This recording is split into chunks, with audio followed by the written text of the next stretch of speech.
You know, most of us look up at the night sky, we see our glowing silver moon, and we just kind of assume it's this big, quiet rock floating in space. But what if I told you we've barely even scratched the surface? Welcome to This Explainer. Today, we are going way beyond the rock. We're going to explore 13 bizarre types of moons that will literally shatter everything you thought you knew about what a moon actually is. So let's dive right in. Here is our roadmap for today. First, unusual origins of moons. Second, masters of the rings.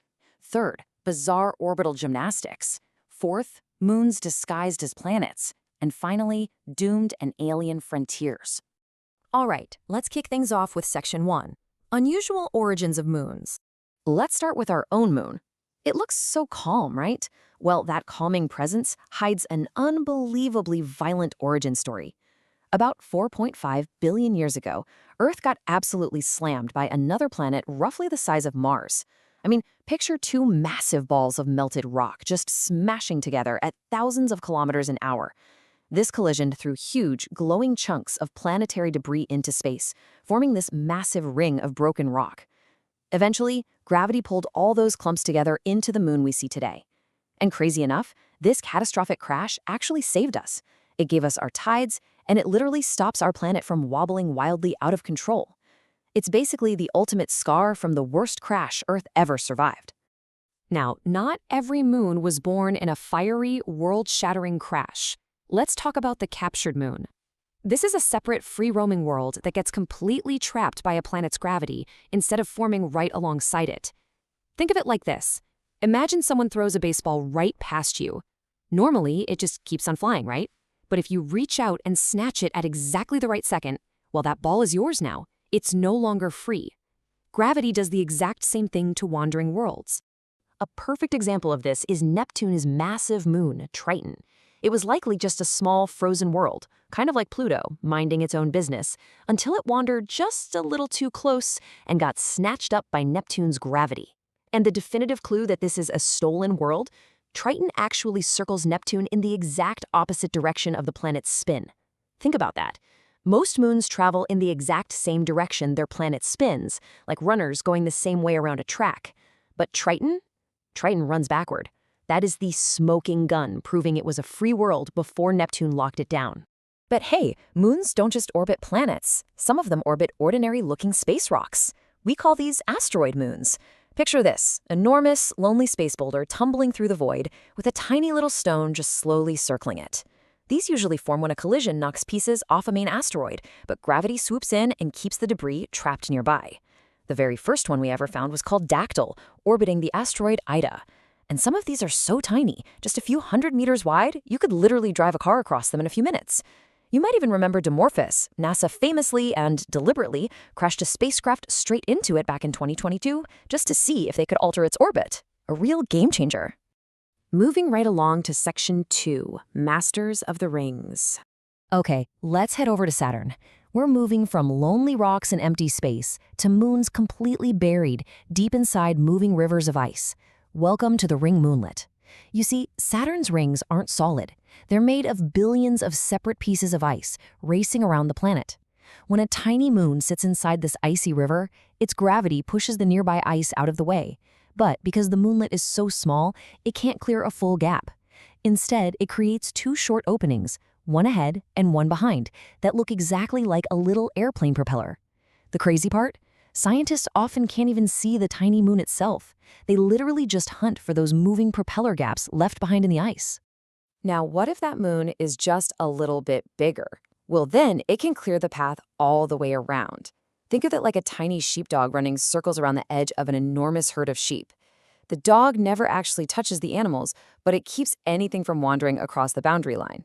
That is exactly what a shepherd moon does. Saturn has this 28-kilometer-wide moon called Pan that lives inside a massive gap called the Encke Gap. Anytime those icy ring particles drift a little too close, Pan's gravity just nudges them right back into line, maintaining this perfectly clean, continuous path stretching all the way around Saturn. All right, let's jump into Section 3, Bizarre Orbital Gymnastics. This is where moons stop acting like simple rocks and start performing these highly complex acrobatics. First up in our orbital circus is the Trojan moon. This is a small moon that shares the exact same orbit as a much larger moon, safely locked into a position either ahead of it or behind it. Usually, a moon gets an orbit all to itself, right? But Trojans are locked in this permanent, shared convoy. Just picture three cars driving around a circular track at the exact same speed. One's in the front, one's in the middle, one's in the back, and they never, ever catch up to each other. Saturn gives us a perfect real-life example of this. You've got the large moon Tethys right in the center, a smaller moon named Telesto leading the pack ahead, and Calypso trailing behind. It's a perfect, never-ending convoy held completely stable by gravity. No collisions, just perfect synchronization. But what happens if they aren't perfectly spaced out? Well, Saturn has this pair of moons, Janus and Epimetheus, and they share almost the exact same orbit, separated by a ridiculously narrow 50 kilometers. It's literally like two race cars speeding along in lanes so close they're practically touching mirrors. Every 4 years, the inner moon catches up to the outer one. But instead of an apocalyptic space crash, their gravity forces them to swap lanes. The inner moon gets pushed outward, the outer moon gets pulled inward, they swap places, and then just sail away from each other. It is an absolutely incredible cosmic dance. Now let's look at the complete opposite of that graceful dance, the chaotic moon.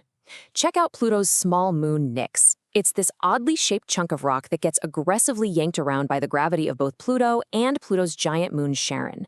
Because of these warring gravitational forces, Nix doesn't just spin nicely like a normal moon. Oh no, it tumbles completely unpredictably through space like a badly thrown rugby ball.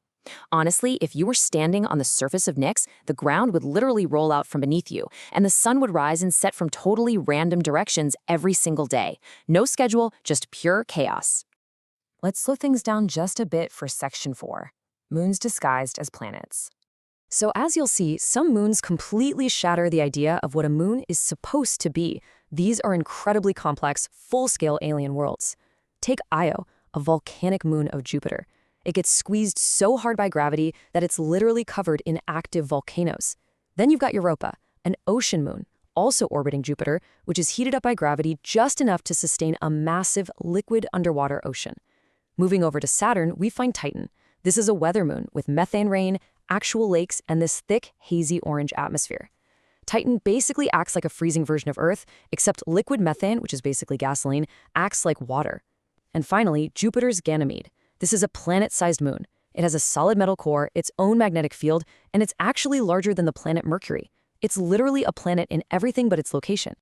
To really understand this, we need to talk about the sheer, staggering scale of the forces at play here. Just picture the number 100. On Io, Jupiter's immense gravity is constantly stretching and squeezing the entire moon. Imagine holding a rubber ball in your hand and repeatedly crushing it and letting it go.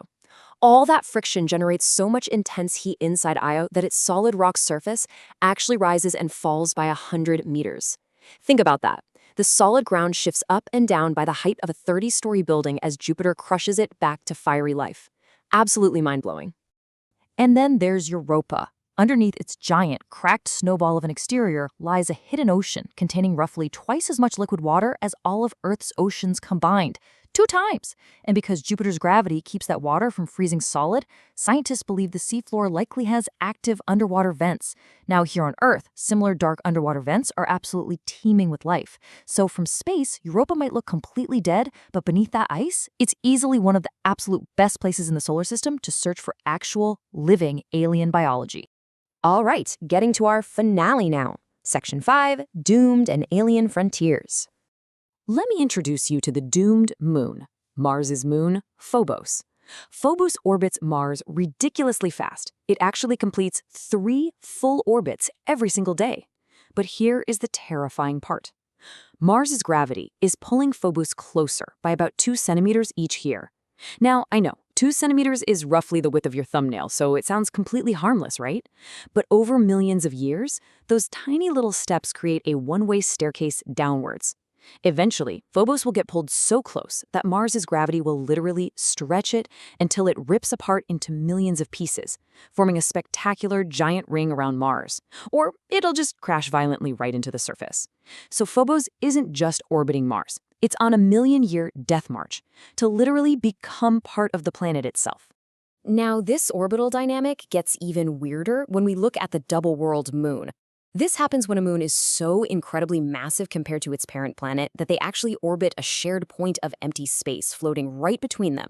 Way out past Neptune, there's a dwarf planet called Orcus with this massive moon named Vanth. It's exactly like two people of different sizes holding hands and spinning around in circles. The larger person doesn't move as much, sure, but neither person stays perfectly anchored in the middle. They both revolve around that shared center of gravity. Now, every single moon we've talked about so far exists right here in our own cosmic backyard. But what happens when we look beyond our own solar system? When we point our telescopes at other stars, we step onto the bleeding edge of theoretical astronomy: alien moons.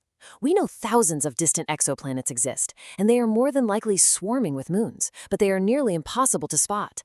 It's basically like trying to see a tiny fly buzzing next to a car headlight from thousands of kilometers away. The planet itself is already incredibly hard to see, making the moon practically invisible. But if we do find them, they could be massive enough to have oceans, atmospheres, and maybe even life. And that brings us to the ultimate astronomical mindbender: submoons. This is a theoretical moon that orbits a moon, which orbits a planet, which orbits a star. We're talking literal layers upon layers of worlds. So what does this all mean for us? Well, the absolutely crucial takeaway from this whole explainer is this: if entire layers of worlds are out there circling other worlds across the vast, dark expanse of the galaxy, what entirely new definition of a moon is just waiting to be discovered? I really want you to think about that the next time you look up at our simple, quiet silver moon. Thank you so much for joining me for this explainer. I hope it sparked your curiosity, and as always, keep looking up.